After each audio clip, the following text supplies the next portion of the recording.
afternoon. Good afternoon, even good evening already. Hello, come in please, no problem.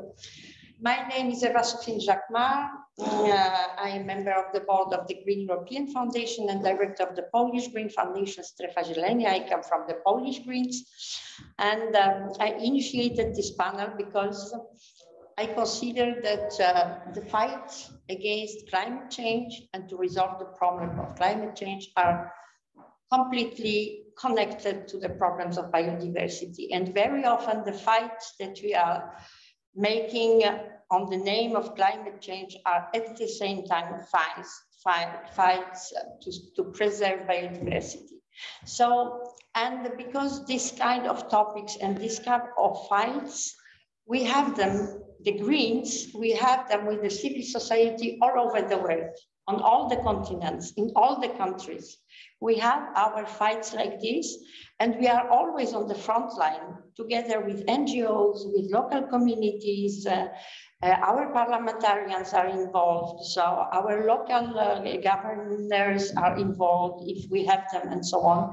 So these are the fights that we must show, especially today. We are here at COP26 for the climate, but at the same time, we have COP15 for biodiversity. And we have, it started a few weeks ago. They changed a little bit the formula. So they met for 1 week negotiation. There will be another one in February. And after in April, we must have the global agreement for the biodiversity, the same kind that we have for the climate. So those two struggles, if any political family will defend them, we are the only ones that can defend this fight and to show that those two fights are really completely linked and we cannot disconnect them. So that's why I invited some frontliners, green frontliners. I asked Global Greens to cooperate with us because it's not only European fight. And I'm very happy that some of them accepted. People from the delegation of Global Greens. Not all of people who that accepted finally could come. We have Frank Habineza, Dr. Frank Habineza, who is MP in Rwanda, who unfortunately for the stupid visa problems could not come. It's a shame that, activists and politicians from global South, some of them could not come. So this is a shame. And Frank could not even join us online, but because at the last moment, he had extraordinary parliamentary session and he is MP, the only Green MP in Rwanda. I wanted to promote the fact that as Greens, we have, even if such countries where the political ecology is new and so on, is not so mainstream political ideology, we arrived to have still green politicians and green MPs in the parliaments. So I am very sorry, we don't know if Frank will be able to join. If he will be able to join, we will just see him on Zoom, that he will appear and it will be a good surprise. For the moment, from the 6 persons that I invited to this panel and who accepted, 3 are here. So I have a pleasure to present to you Lijana Popovska from North Macedonia. She is also former MP and former leader of the North Macedonian. It's difficult for me to say North Macedonia. It's Macedonia. It's Macedonia. Macedonian Green Party DOM. They are in the big governing coalition. They have no ministers, but they still are in the coalition. And Liliana was MP, and she will speak today about an incredible struggle that we see here, her presentation, so I will not say it for her. And I have a pleasure to present to you Martin Ogindo. I had the pleasure already to invite Martin for a panel online. When we were speaking, we had a global discussion about basic income, and today for another topic. Martin is a former MP also in Kenya. He is founder and co-president of the Green Party in Kenya, that it's called Green Congress of Kenya. So I'm very, very pleased, Martin, to have you with us, and you will tell us your own green struggles in Kenya. Yes, ma'am. And let me introduce to you also Snigdha Tiwari from India. She is representative from international relations in her party. That is called UKPP. You will develop the name and show us and tell us a little bit about your party, because we are always curious to know more about the green parties in our other countries. And you told me incredible story that it's touching me personally very much, because we are very much fighting to preserve rivers in Poland. And you are doing the same and fighting against a dam construction in India. And we took a resolution we proposed last year for the EGP committee, EGP Council in Warsaw. We, the Polish Greens, we proposed a resolution to protect the rivers from dams and destroying them and so on, and for renaturalization of rivers. So for the first time, there was a resolution of the European Green Party Council on this topic. So this is the topic, and water is extremely important in times of climate change, and the ecosystems of rivers are extremely damaged and endangered by the construction of dams. So very happy after this long introduction. Maybe Urszula Zielińska will connect with us, who was invited also, the Polish MP, Polish Greens, for the first time after now we exist for 18 years of hard struggle on the ground. And for the first time, for 2 years already, we have 3 MPs, and we have wonderful MPs. I would be so happy to present to you Ula, who is doing incredible job. But as Frank, today, they had an extraordinary session of the parliament, and if it's possible for her, she will join us. And if not, I will just present a little bit the incredible fight that we have now in Poland for climate and biodiversity at the same time at the end. So, and the last person who is not with us and who should be and who proposed to be here is Amelia Womack. We would be very pleased to have the deputy leader of the Green Party of England and Wales. She wanted to be with us, but she has an interview for the media, and for the moment she is not here. I hope also that maybe she will join. So, but let's do what we can. This session is registered, so everything will be registered. We are trying to stream also on Facebook. So we will have, we are doing it. So hello to all the people watching us on Facebook. We are very pleased, and you can ask the question on Facebook, and we will see those questions if there are any at the end, and try to answer to them. So first, I would like to give the stage to Lijana. Please, Lijana, tell us the incredible story of gold mining or project of gold mining in Macedonia. Thank you, Eva. You can. Yes, you can. We will see you and. Okay, I will just start presentation about Macedonian green activists against mining. Liliana, this is the microphone. Okay. So maybe. Okay. Should I take this? Maybe. Right. But not too.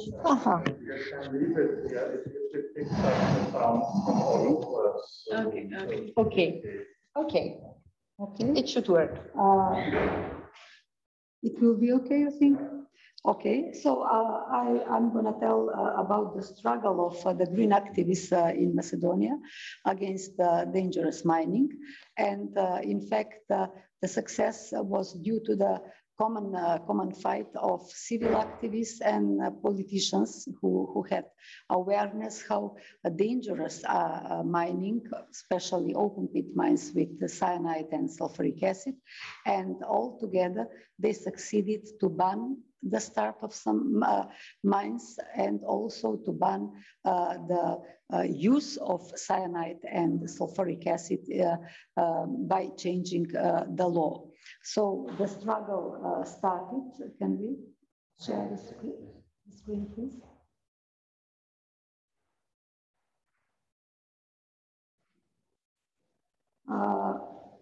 In our small country, it is Macedonia. Where is it? It is part of Southeastern Europe on the Western Balkan. It is not a big country with only 26,000 square kilometers, with 2 million population, having industry, agriculture, tourism and services, and have mineral resources, very small, but with a lot of mineral resources: iron, copper, gold, silver, lead, zinc, manganese, and nickel.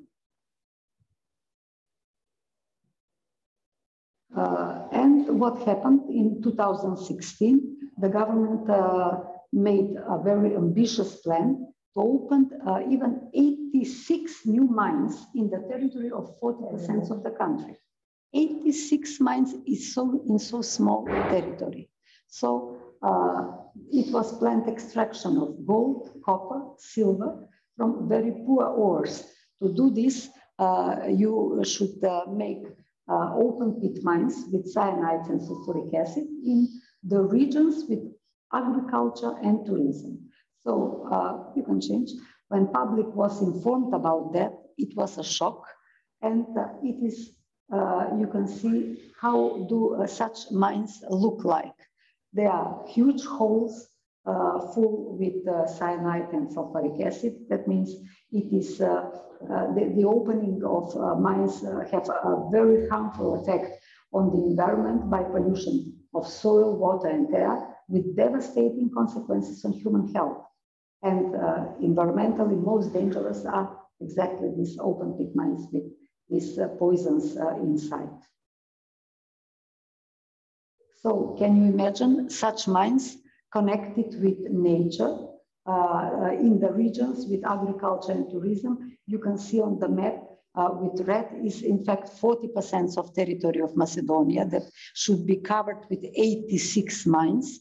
And all over there are plantations farming with tomatoes, paprika, pomegranate and other fruits and grapes also, and fruits and vegetables, and also very nice touristic places with virgin waters, very clear, with mountains, with rural tourism that is developing in this last decades. So it was just impossible to make such a mixture. You cannot, you have space in small country to do, in fact, to make mines and to make, to destroy the whole biodiversity and to put people to live inside the mines or between few mines. It was out of mind completely. So it caused a huge mobilization of the citizens against dangerous mines. And there were a lot of activities, protests of the local citizens, public debates and conferences, local referendums against opening mines, then press conferences of the Green Party Dome, then written objections to the study for environmental influences by the Greens, then political lobbying in the government and parliament, and with a huge support by the European Greens, then fighting for changes of the law for mineral resources, and finally bringing the law with banning the cyanide and sulfuric acid. So here you can see some of these protests. You can see thousands of people on the streets in various cities and rural parts of the country, in urban both and rural parts. So it was a mass of citizens on the streets and coming from all over Macedonia to the cities to help the local citizens and to protest together with them. So here are a few pictures, photos of press conferences of the Green Party Dome, where we were fighting with political means, claiming from the government to stop this politics of opening open pit mines, and to make a revision of complete program. So here are pictures of preparations of local referendums in different municipalities with the slogans: "Stop for the mines of the death," "Stop for the mines that will destroy our clear water," and saying we are deciding what kind of water will drink our children, and we want to drink clean water, not cyanide. So it was very difficult to organize these referendums. And firstly, the citizens had to collect signatures for referendums. Here is part of such signatures, and 6 referendums in total in different places in municipalities were held. 3 were successful, 3 not successful. Why not?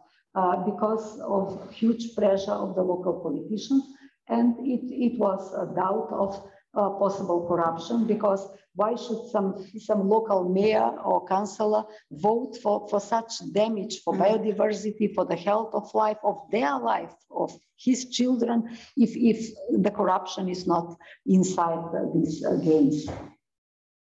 So the support of the European Greens was crucial, definitely crucial, because in that time, in 2017, they were coming to Macedonia and lobbying together with us as Green politicians directly to the Prime Minister, to the government, and explaining why is this devastating as politics, and helped a lot. So here is the first international conference organized by the Green Party Dome, by Green Institute, and European Greens. Here we see Mr. Rainer Putikofer, co-chair of European Greens and a member of European Parliament. And beside me on the left, on the right, is Daniela Božinova, activist from Bulgarian Green Party, who was sharing their experience of the fight in Bulgaria. And right was Vince Baletsky, activist from anti-mining movement from Valandovo. Organic producer, the biggest organic producer in Macedonia. And he was telling what would that mean for the whole farming he was doing. He was working for years with his family to raise the farming and to spread all over Macedonia. He was the first one to do that. And now everything would be destroyed, all organic production. It was exactly in the places where the mines were planted. And here is the second international conference organized by the Green Party, Green Institute again, and European Greens, and supported by Bureau de Helling Foundation from Netherlands. And it was also later the same year, 2017. And I'm moderator here. And with me, next to me on the left side is Borislav Sandov, coordinator of the Balkan Green Network, from Bulgarian Greens. Now he is a member of parliament in Bulgaria, and hopefully on the next elections repeated, the third time he will be elected again, I'm sure, and he will be really, really great, because he was a fighter, long-term fighter against mines in Bulgaria, and had a very good experience, and he was sharing it with us. And on the right side from me was Miroslav Bogdanovski, director of the Environmental Inspectorate of our state. That played a very crucial role in the fight against mining. I will explain later, and he was a vice president of the party. And on both sides are 3 other activists, Angel Nakov from Bulgaria, Goran Baletsky from Valandovo, and Jovan Jalev from Bogdanci.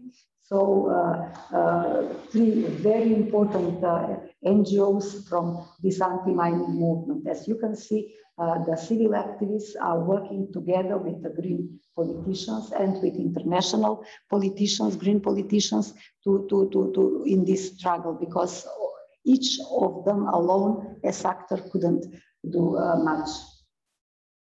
And here is this short story I want to tell, fighting corruption. That was crucial for closing the Kazandol copper mine. That was almost prepared for opening, but it was closed. How? Because the vice president of the Green Party, Miroslav Bogdanovski, as the director of the State Environmental Inspectorate, he made an honest inspection, proving that concession agreement is not fulfilled.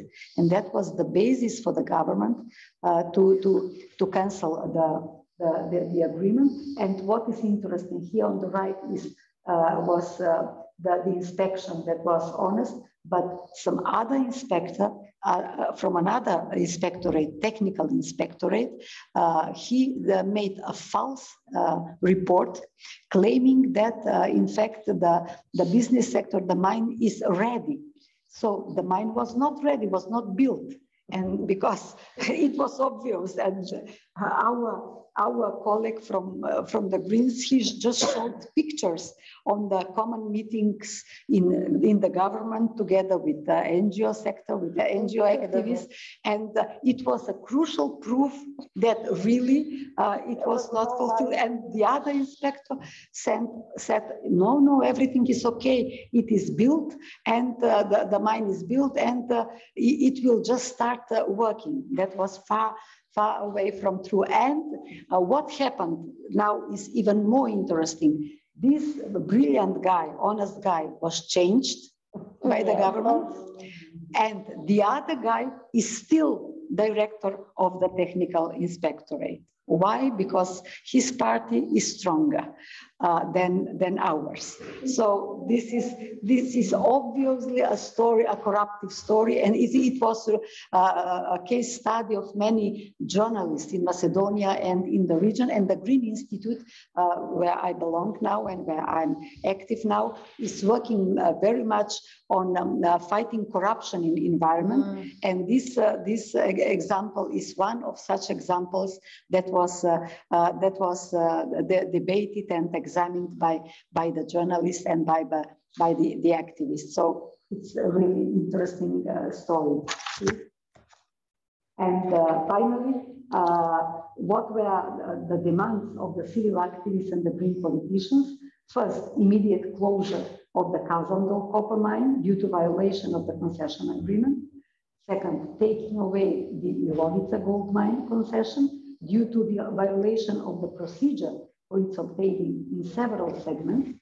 And the third was a demand for suspending all ongoing procedures for issuing a concession for exploitation of mineral resources, and analysis of all issued permits, contracts, and other documentation because of possible corruption. And fourth, bringing changes in the law for mineral resources with banning the cyanide and sulfuric acid in open pit mining. And finally, all these claims, 4 claims, were fulfilled.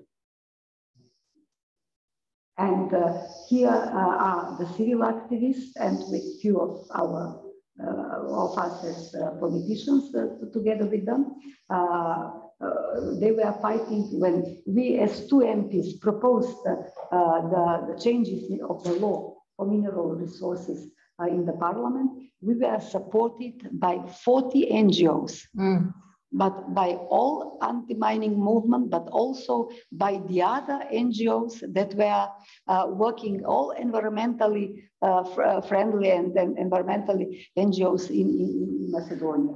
And although we had, you see on the right, part of the signatures and the stamps of NGOs that supported us in our fight, but also we need 1 year of fight. Again, 1 year of fight, even we were part of the government, because of corruption of parts of the government from other big parties that didn't want even to vote for this law. This law passed for the first phase after a long debates and amendments and such things and negotiations, difficult and all this campaigning. And after the first phase, they didn't want to come to vote from one political party. That was the inspector, in fact, that made false report. They didn't want to enter the parliament, to come to the session and to vote for the second phase. Abstention, yes. Abstention, yes. We are not here. We are not present. So it was really a long 1 year fight. And finally, it was a big success in January 2019. The law was brought with the banning cyanide and sulfuric acid. And I think Macedonia is the only country in the world that has banned both these two chemicals, because in some countries it's banned one, in some another. So we really succeeded to ban both. And here you see what chemicals? Cyanide and sulfuric acid. Okay. In open pit mines. And here is celebrating on the top of the mountain where the mines should be. And right on the right is a picture with meetings with Thomas Weiss, present co-chair of European Greens, who came and met members of the Green Party and members of anti-mining movement on the same spot on the top of the mine. But the story is not ended, because the mining lobby is trying to fight back. And now we have strange decisions of the court for the gold mine Lovica, or one mine, the other mine is closed completely. And you see on the left, the activists are standing in front of the court and protesting. And there are a new protest in front of the government on the spot where the mine should be. And I can only say that the fight will continue. So it is, and we still will need solidarity inside Macedonia, inside the country, with the region, but also with European Greens and with all green activists in the world. That's it. Very inspiring story and fight. And thank you very much, Lijana, for showing us all this.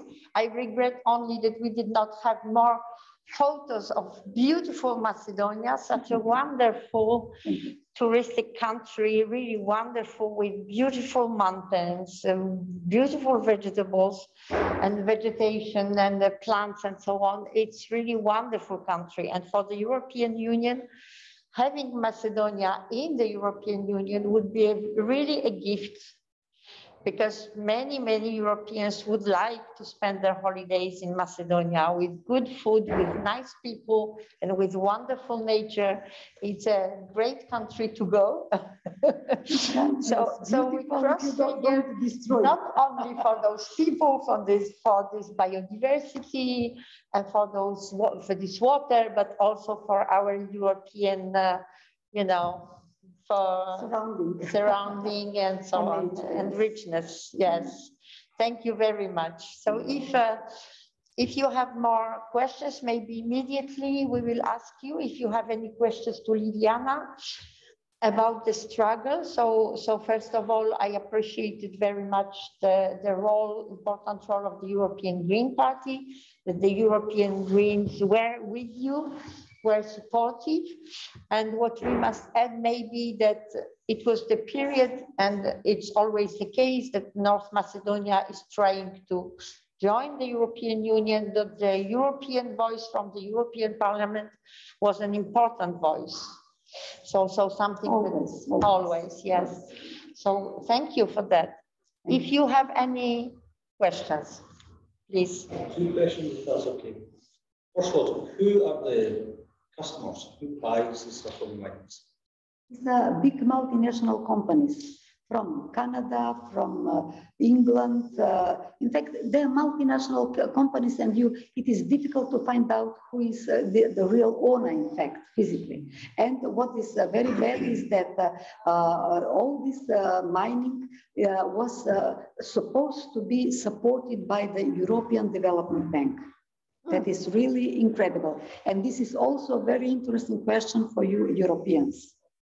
So if Macedonia were so clear in Europe, then there may be help available. Yes, hopefully. It's not sure, because we will speak about that also with other mining. But you know, for this huge green transition that we need, we are at COP26, and we know to keep 1.5, we must have a terribly important green transition and energy transition.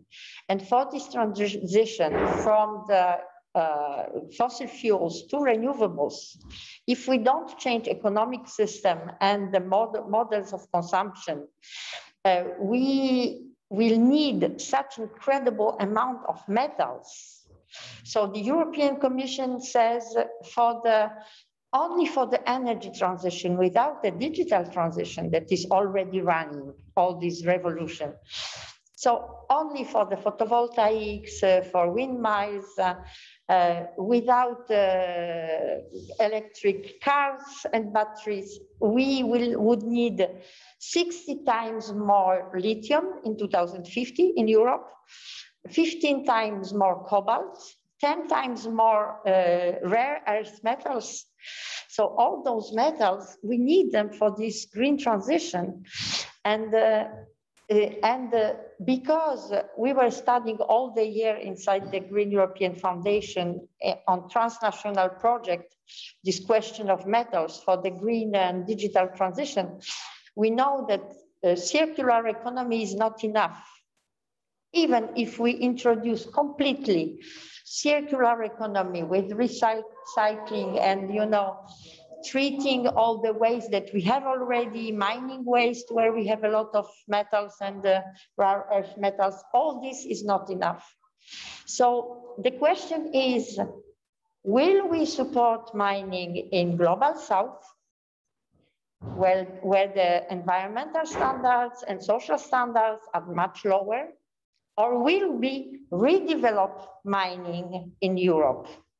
You have 1,000 mining new projects in Spain, for example, of reopening old mines that were already closed because now it's economically possible, or create new mines. For example, European Commission proposed to Poland for closing coal mines to open new copper mines. So because we are huge, the biggest European copper producer.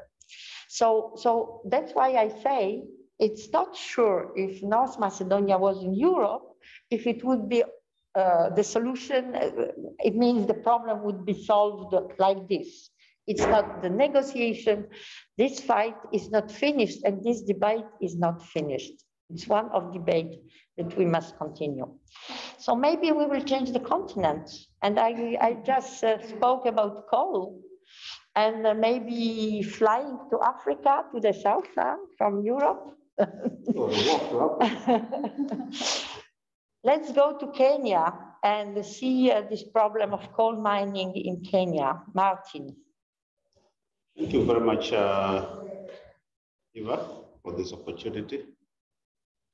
And I must say that indeed I'm honored to be here, because if I wasn't a Green, I would not have had an opportunity to tell my local stories and get this global audience to listen. And I think that's a very, very important thing, that we are able to tell our stories from our communities.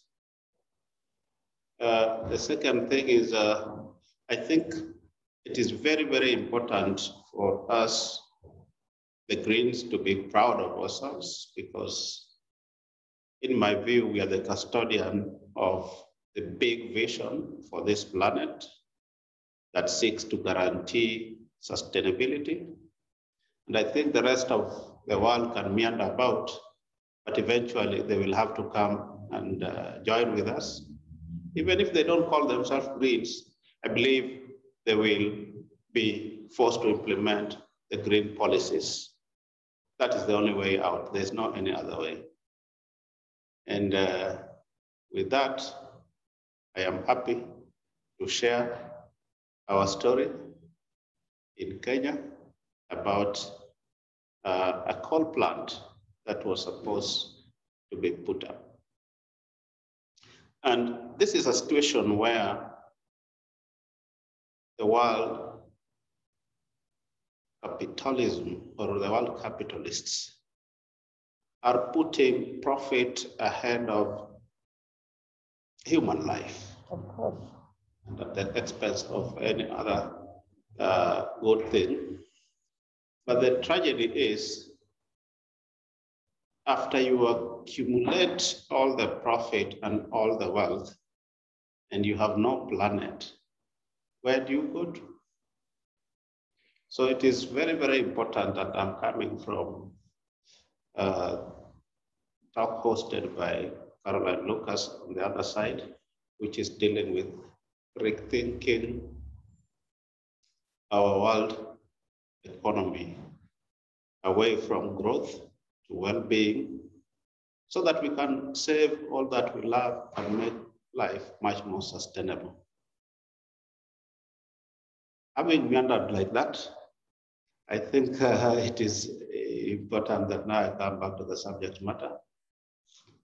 I intended to speak from the top of my head, and my co-panelist, Snigdha, asked me if I had a PowerPoint presentation, and I quickly cobbled up one.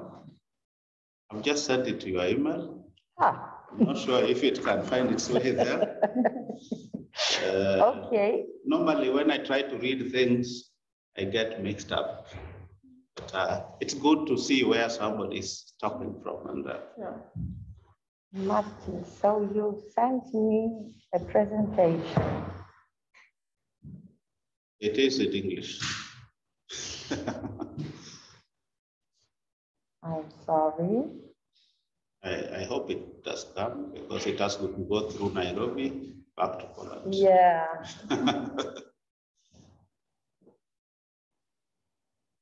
No, beside No, I didn't get your presentation. Oh, that would be sad. Can I send it to you on WhatsApp? WhatsApp? On WhatsApp? Yeah. I have no WhatsApp on my phone.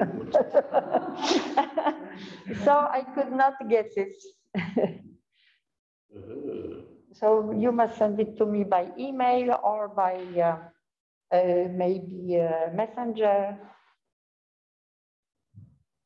Let's try once again. Oh, I think we have no network here. There's Wi-Fi. There is a network, yes. Yes, let me just use the Wi-Fi. Yes. Oh. So yeah, you know what I propose? That we will try to dissolve this problem of presentation, and during this time, we will go to India. Jump to India. We will jump to India. Can you present yourself better than that? Because I know that you are also activist in other NGOs and so on. So present yourself, your party a little bit for us, and after tell us this incredible story of the struggle for rivers and water. Definitely. So I have shared some pictures and videos that I will deal with after my introduction. I'm Snigdha Tiwari. I'm from India, and I am an active member of the political party, a green political party there, which is known as Uttarakhand Parivartan Party, Uttarakhand being the name of the state. It is the first Green Party in India, and it has been, the party shares a very rich history of climate activists, climate justice activists, and activists who are fighting to save forests and rivers in Uttarakhand and in India for so long. So the party members, the senior members, are active activists for more than 4 decades now. So and ultimately in 2009, they decided that they need, because the change needs to be political. Like you need to be in parliament to change policies, because countries like India, they do not give voice to activists. They come heavily upon activists. So the political party was formulated in 2009. And since then, it has been an active political party.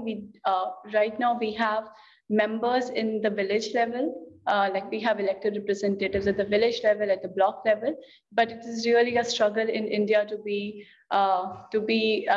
make way through the state assemblies or parliament, because there's a lot of money play, power play, and a lot of corrupt system that leads to the big parties buying their voters. So it's still a struggle for us. Moving ahead from that, other than that, I'm a lawyer in India. I work for human rights. I am mostly involved in doing human rights matters and climate matters for climate litigation or against hydropower dams. And I am also, through the party, I am also actively working with Asian Pacific Green Federation and was former co-convener for Asian Pacific Green Federation. And I'm also the member of Global Greens Coordination, representing the entire Asian Pacific Green Federation. So that was my introduction, more or less. I would want to start from the video, but if there is a delay, I would just like to tell about the place where I come from, so that the technical person, the person helping with us, helping us with the video can finally pull out those videos and photos. The place where I come from, or the place where I was born, is a beautiful mountain. My district is a Himalayan district. It has multiple glaciers and the civilization around glaciers. The mountains are young mountains, and all these, being young mountains and being around glaciers, it is ecologically very sensitive, and it has very rich biodiversity. All main rivers in India find its origin in the state where I come from. For example, the river Ganga, which goes up till Bangladesh, the other country, originates from Uttarakhand. I have decided today that I would speak about the hydropower project, because hydropower projects are considered very clean and green, but actually the impact that these hydropower projects, especially the big hydropower projects, have on environment, the biodiversity, the people, and the culture is very drastic. Before going to that, to touch upon a little bit on mining, India is doing extremely, like the extractive mining in India is very, very at its extreme level. The government has diluted all its provisions to mine even coal. We promise here in Glasgow in COP that we will be carbon neutral by 2070. But when actually we have diluted all the legislations, the government currently is in complete majority. So there is no scope of negotiation. The opposition only walks out of parliament, and because there's no scope for doing anything against those legislation or proposed amendments. Now I'll talk about the hydropower projects. Uttarakhand being the state with all the rivers and glaciers, the hydropower project being considered green has seen a rise in past decade. And all these have been possible due to the investment not just received from the corporations in India, but from the corporations, multinational corporations who are developing hydropower projects. Other than that, we have institutes like World Bank, IMF financing all these projects. And when actually the communities try to fight against that, we find very little space, because when an international or a multinational company gets involved in that, the battle in court, the battle with people becomes more harsh than you expect. And then the government comes down heavily on people.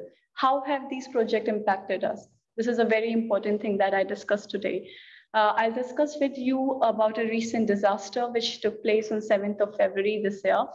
This year on 7th of February, which is supposed to be winters in India, a glacier broke. A glacier broke that resulted in the flash flood, and that flash flood caused life of more than 204 people, which include workers, which include the inhabitants of mountains, which include indigenous people. And all these people were not at fault on their own. All these people suffered because the government decided to have a power project, a hydropower project on upper reaches of the river, where the paraglacial zone is. For those who do not understand what paraglacial zones are basically those areas where the glaciers have come and gone from and are considered very sensitive because the young glaciers move, because the young mountains move. So all these regions are mostly remains untouched, and only people who live there are the indigenous people or the people who totally depend on mountain. The culture which I represent is completely interwoven with the environment in the Himalayas around, are completely interwoven with the ecology around.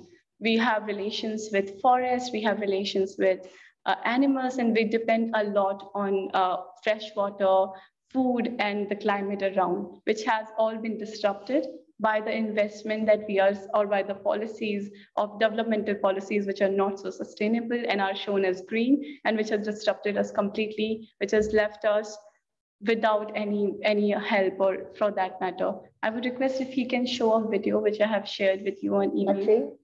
A video? Yeah. Yes. So, where can I access the video? It's on the email. You have received it, right? You have received my email. Till the time he figures it out, I'll move further, but I would request you to show that video because I want to show how we are facing climate change. I mean, the brunt of it. This was just one event which took place in February of this year. There were several other events that followed down this year.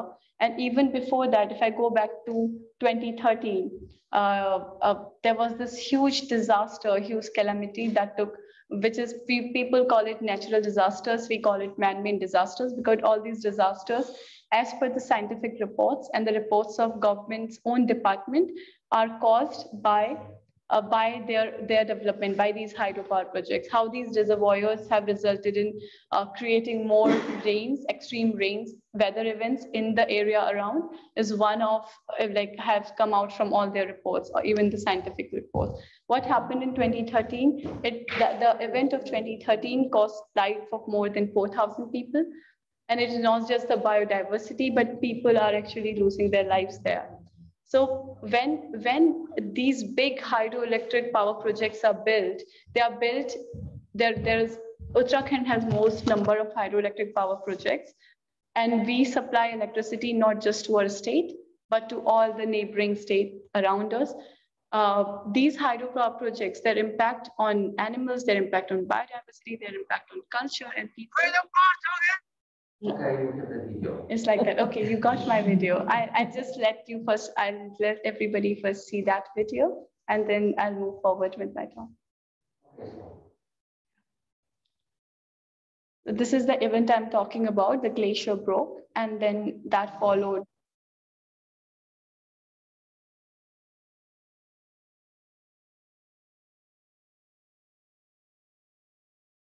This happened in Zieleni district. I'm just trying to add the subtitles. So this is the huge. This is the normal river which goes down with the entire glacier and the muck and the rock with it. And this is what we are going through every now and then.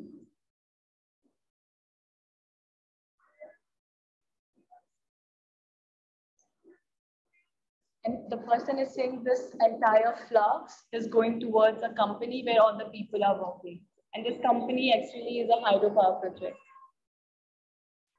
And the people are trying to signal them to run away because there's this big plan, like big.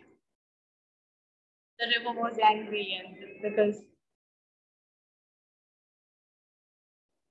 And this is the company, if you can see, and it has taken all the people with it.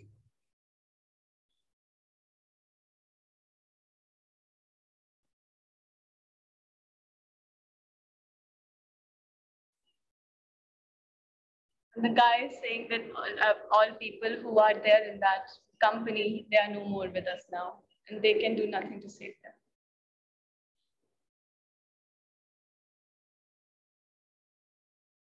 If we can move further to the photos, because this is more and less about this, to the photos. Yeah.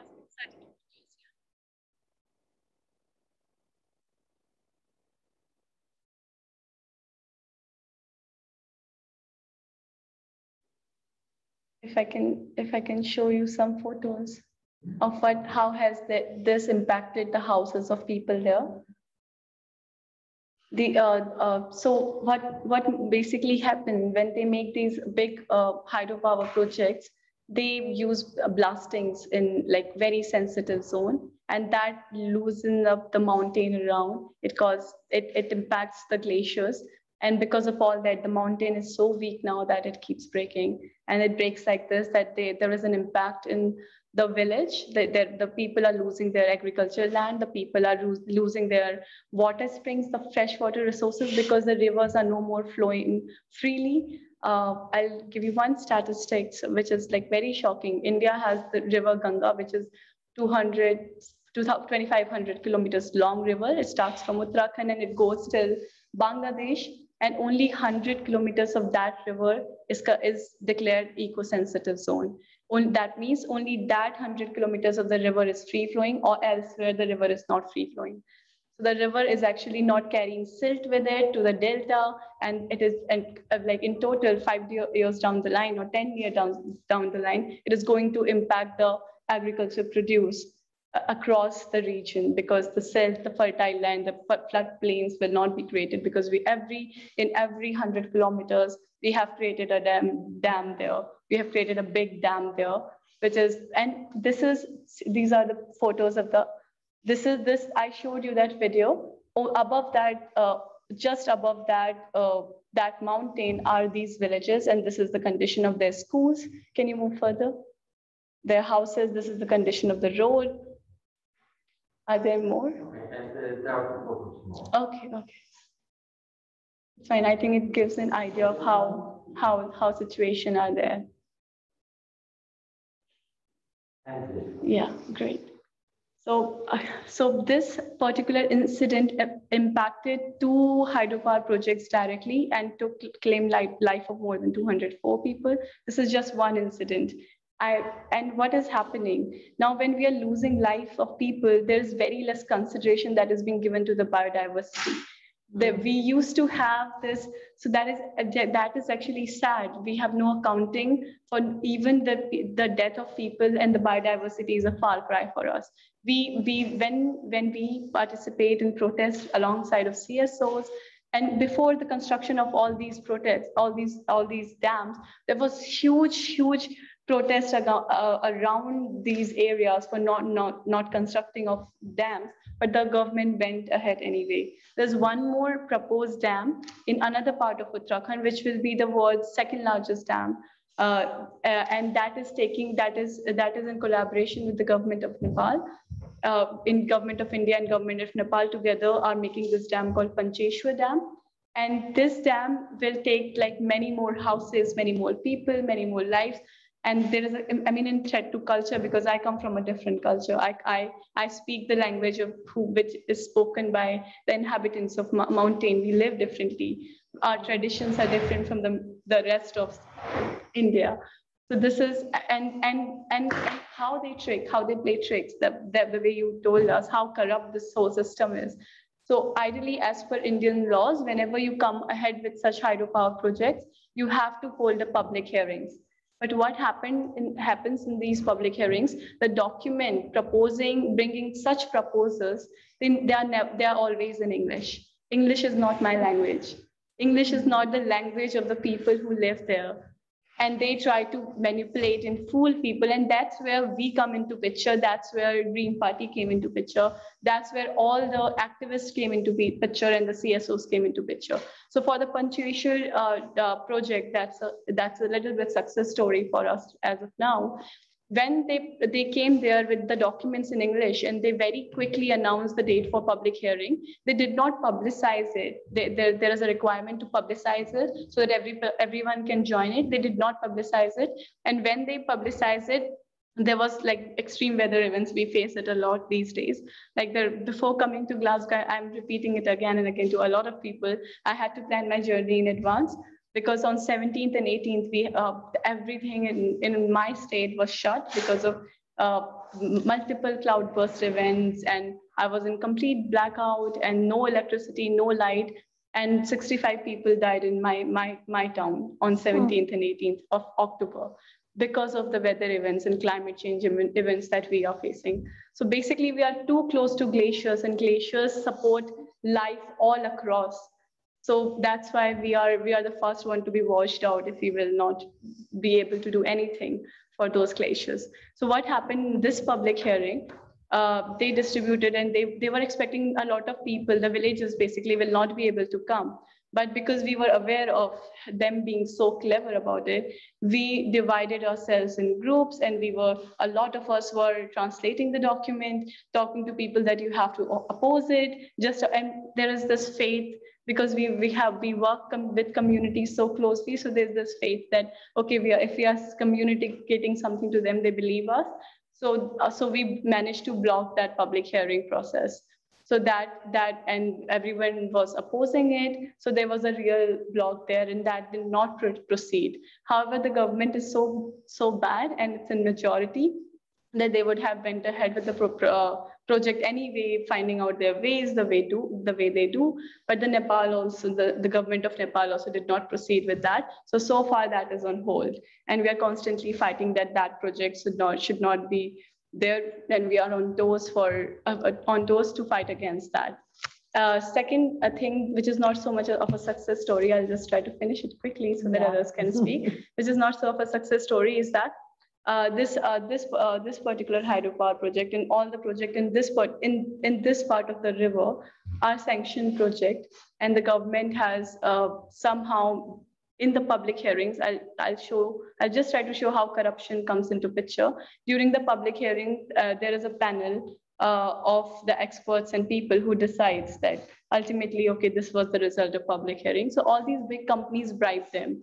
They give them silver mugs. So in one of these projects public hearing, to all the panelists, we found out they were giving them gold cups and just to sign on the document. And like other silver spoons, and like literally silver spoons, and so that they pass those projects. And that's how we have these many incidents and these many hydropower projects in all these areas. So, but how I want to conclude is, I mean, it does impact us. It does impact our culture. It does impact our forest, and it does impact the wildlife around us. And all of us are intermingled. Like we all depend on each other. Especially, we feel it very closely that we depend on the wildlife around us.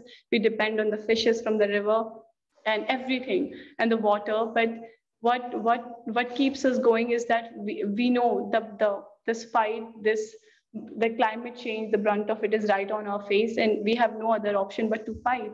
And we are hopeful that one day, maybe we will make our way. Maybe we have elections coming in 2022, and we want at least some of us Greens to be there in the assembly so that we can raise those voices. And other than that, the movement is already on the ground, and it will continue. Yeah.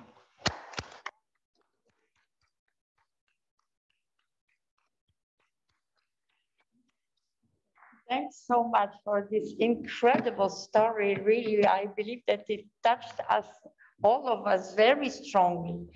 All this story of people that depend completely on this nature, on these glaciers, on this water, on this environment, these ecosystems, and that as humans we are destroying it for business and for these international connections and capitalistic reasons, we are destroying it so stupidly without taking care of it and without taking into consideration that life of all the region and all those people depends on that. So fortunately you are there, and fortunately the green movement is always there where people need it, and we are crossing our fingers very strongly for you in 2022. And let's stay in touch and exchange, and we'll of course communicate on that and support your community. So you can count on us with Global Greens and other Greens that are connected. Thank you very much for being a witness of this, all this, and sharing your incredible story with us today. And let's go back to Kenya before our key speech. We have our presentation, so you know, everything is fine today. We have a lot of difficulties, but everything finishes well. So Martin, we give you back the stage. Thank you, Eva. You made my work much more difficult because I've been in a panel with and I don't like speaking after her. Don't worry. The Kenyan stories are always incredible stories. So I think in essence, the story I want to share is about a coal power plant that was proposed to be constructed in Kenya. And this is a classical case whereby the business community put profit ahead of everything else, including human life. And unless the world come together in their civic responsibility, the business community will always overrun us and render this planet inhabitable.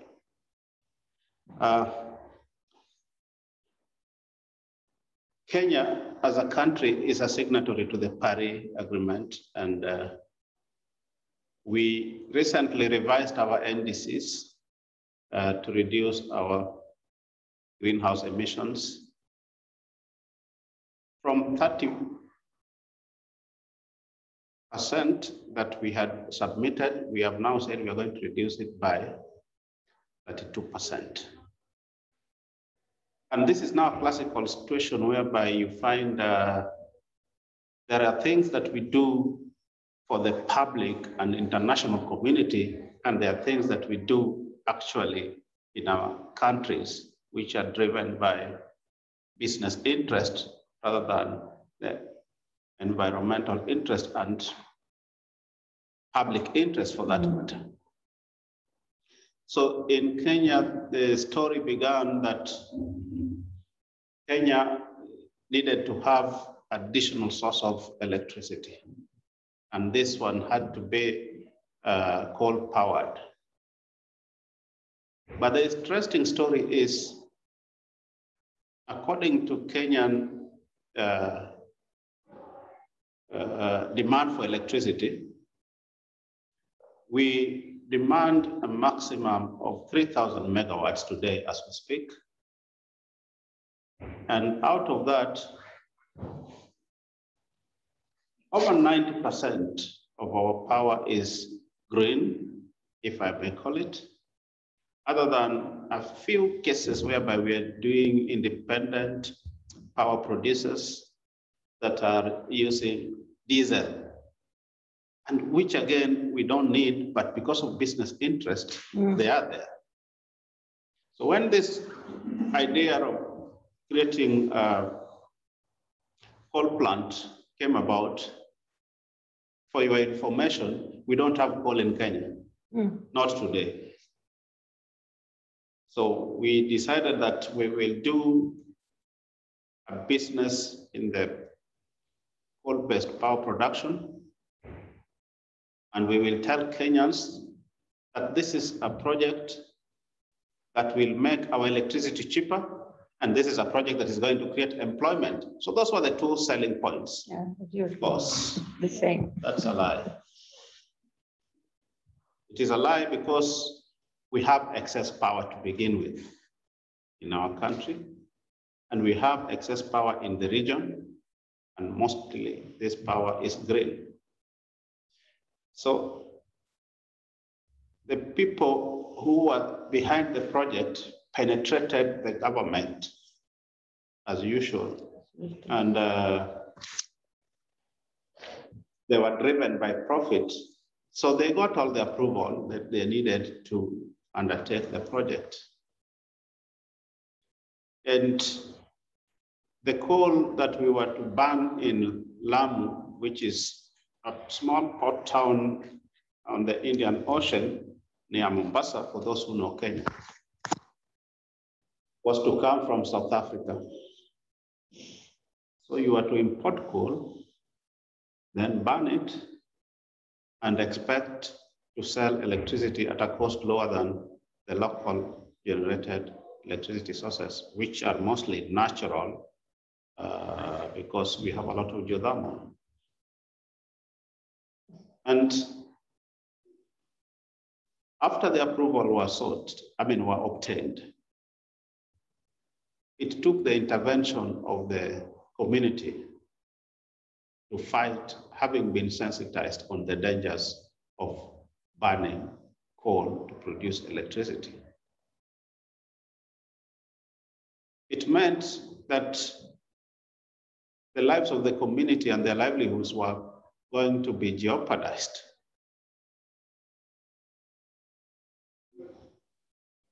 Lamu people are basically fishermen living on fishing from the ocean. The other big economic activity is being at the coast. People there depend on tourism. And it is apparent that the establishment of a coal-based power plant there would endanger all those livelihoods that are dependent on the two areas of fishing and tourism. It was estimated that this plant was going to employ 3,000 people. That's a lie, because a power plant cannot employ 3,000 people. And then the communities decided to mobilize themselves into organized groups. And this is where the power of organized community can be really felt. We fear the business community, but I know they fear organized groups more. When the communities were mobilized and sensitized, it became clear that they had one message: only over their dead bodies will you have the coal plant in Lamu. And that became the song, the slogan throughout the period that they were trying to establish this. So people agreed to go and camp at the site every time there was an attempt to come and launch the construction of the power plant.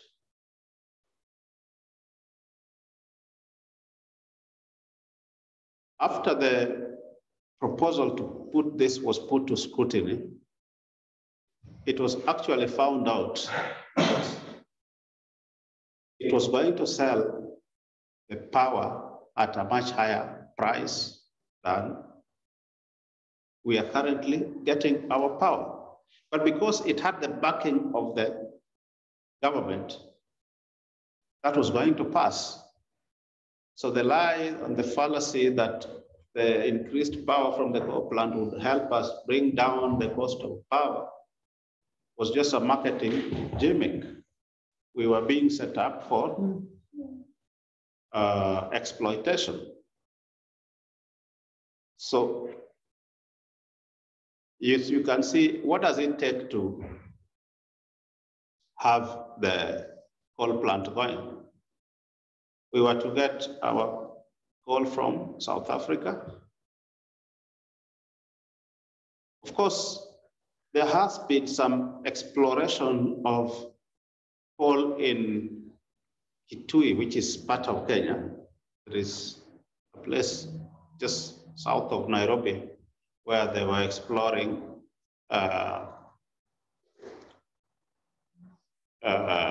coal. And even there, the community were mobilized and the community came up in arms and said, not in our region, we are not going to allow you to disrupt our lives and livelihoods.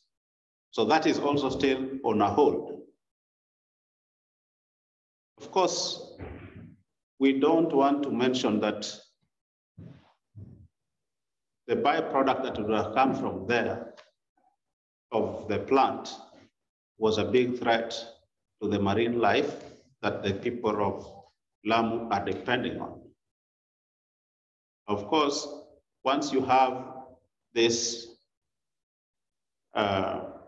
toxic emissions from the power plant, that is going to affect the tourism because people come to see the marine life, people come to see the good sunshine and the clean air. Once these are all disrupted, then you disrupt lives and livelihoods, and people would not allow. Next.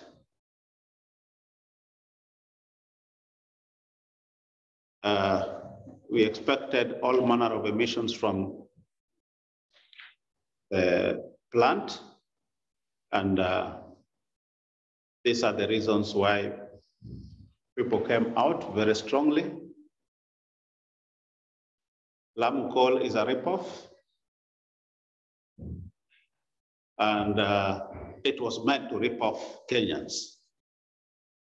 Now, having considered all this, the resolution of the communities was that we are not going to allow this.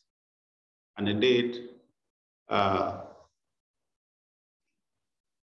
governments are very persistent.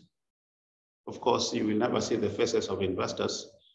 The governments come and try to force these things. But as far as we are concerned, in Kenya, that project is not going to be implemented. But I know, like in Macedonia, they will fight on, fight back, and wait for the opportune moment. But what is surprising is that I have my minister, my president is here for the COP. My minister for environment is here for the COP. And when I listen to them, they're speaking a different language from what they're saying when they're at home. Yeah. And it makes me wonder, now, whom do I listen to? You must register them. And that is the frustration of everybody. Then I had my minister asking for, saying that there's enough talk in the COPs. We now want money to implement mitigation, adaptation, and loss and damage issues. How do you talk like that when you are promoting the establishment of a coal plant? And recently, we just constructed a standard gauge railway recently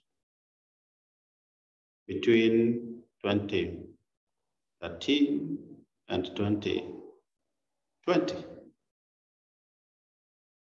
We constructed a standard gauge railway that runs on diesel. How do you make such a huge investment, which cost us a loan of 360 billion US dollar? How do you run such a project and still come to the COP and say that you are revising your NDCs to reduce your emission by 32% in 2030. It just tells us the dishonesty of what is going on at the core by the parties, because these are parties. And I know it is not exclusively in my country. Snigdha told me of the promise by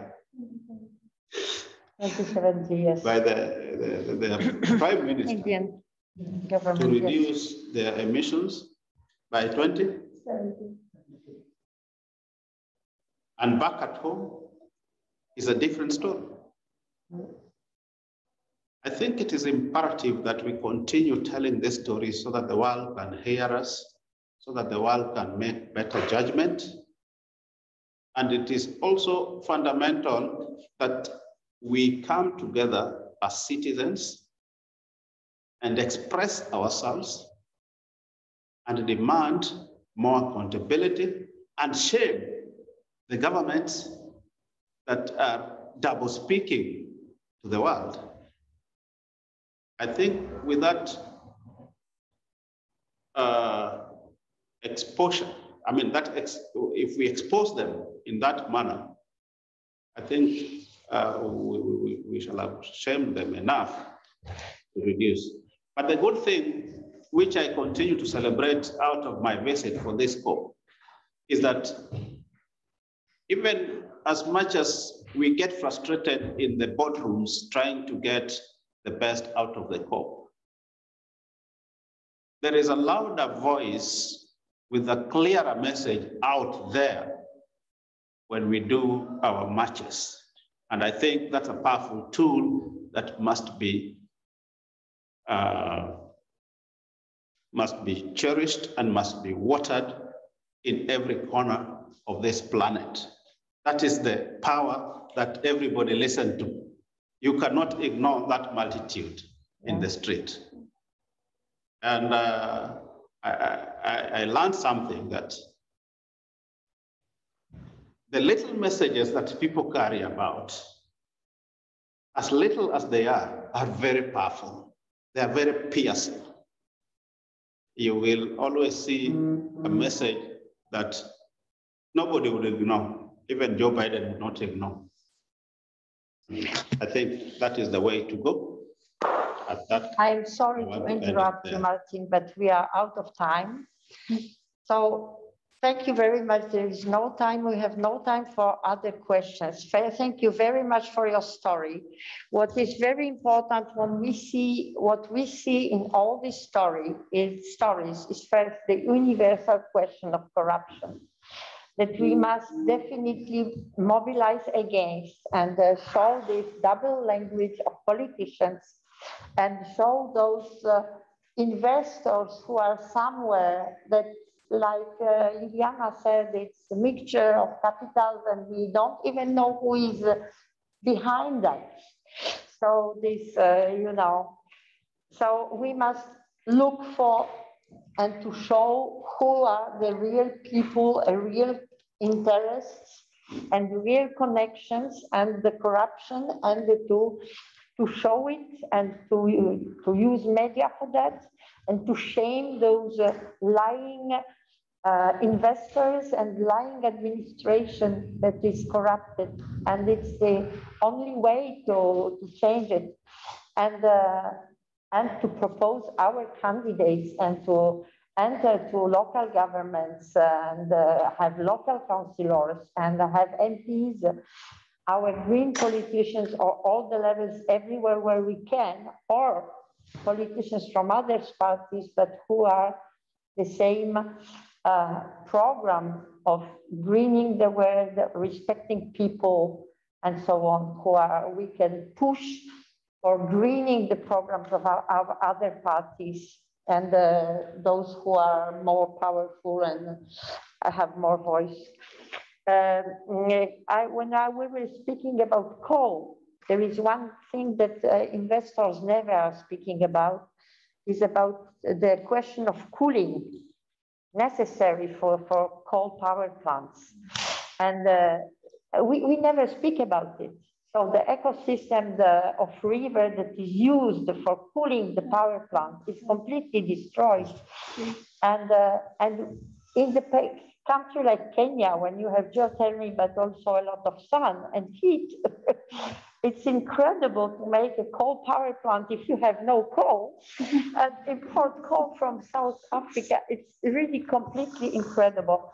So the story, the Polish story that we had no opportunity to tell because Ursula was not with us, is also a story of a new coal power plant in the region when there was never coal mining, and just in the very, very close neighborhood to the national park of wetlands protected by Ramsar Convention. So, and it's Australian company because, you know, they are the most powerful coal miners.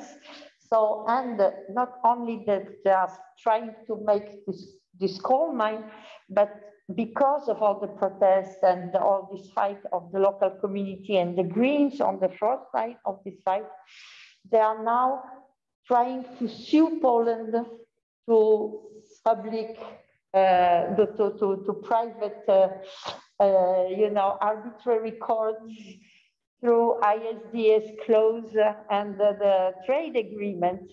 So we were speaking about it 2 days ago about these trade problems, and this is something what we must show. That's why we must have global debate, because our problems are global, the capital is global, the solutions are global, the laws are global, and the problems are everywhere the same. So we must share them and the connection between everything that we are doing. Thank you very much for being with us with all the difficulties that we had. Please applaud our Popovska from North Macedonia, Snigdha Tiwari from India, and Martin Ogindo from Kenya. Thank you very much. And let's join our colleagues for the key speech.